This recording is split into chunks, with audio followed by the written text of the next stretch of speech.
Tuesday, June 10th, 2025. And uh, Taco sent more military to LA.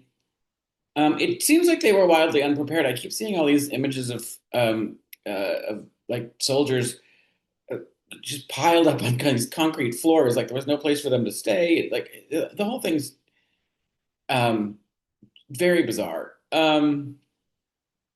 And uh, Like, I wonder how they feel about what they're asked to do because, you know, the military is they're trained to protect the citizens of the United States, not attack them. So um, it's weird, and they also don't have any experience in actual law enforcement.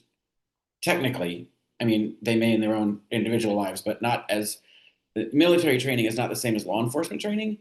So they're not really necessarily hip to what um, legally they can and cannot do. To so that the whole thing just makes zero sense to me that it's even happening. But thankfully, Sonny took my talking point from yesterday that like this isn't really about what's happening right now. It is about Trump having a test case to see how much he can get away with and how far he can push it and roll this same idea across the country into other areas to basically to control us. Which is just such a cheerful thought, isn't it? But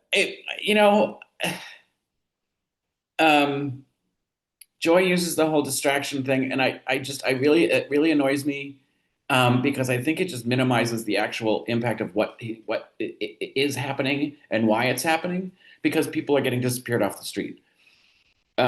The violent stuff that's happening, I every time there are protests of any kind, and they're usually peaceful. And whenever they start to get some kind of attention, there are always, anarchist groups that just sort of infiltrate and create problems because they don't have any skin in the game of what the actual protest is about.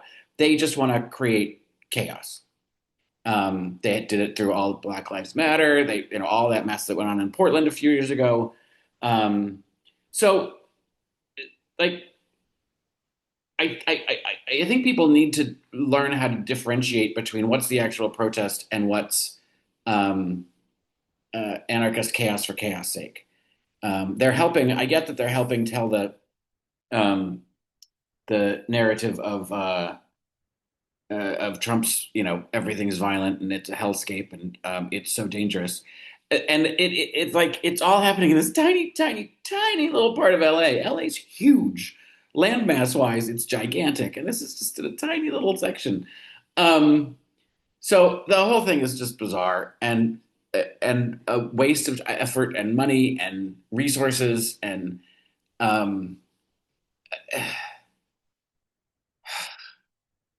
all for his stupid agenda. And I have to say, it's really frustrating to see people like Amy Alyssa Farrah Griffin be like, I have to put some onus on Governor Newsom. And thank God Whoopi had the wherewithal to shut her down. It's like, and she said Taco didn't give him any time. And she's right. Taco didn't give him any time. There was no opportunity for Newsom to say, we can handle this. I mean, because there's nothing to handle yet.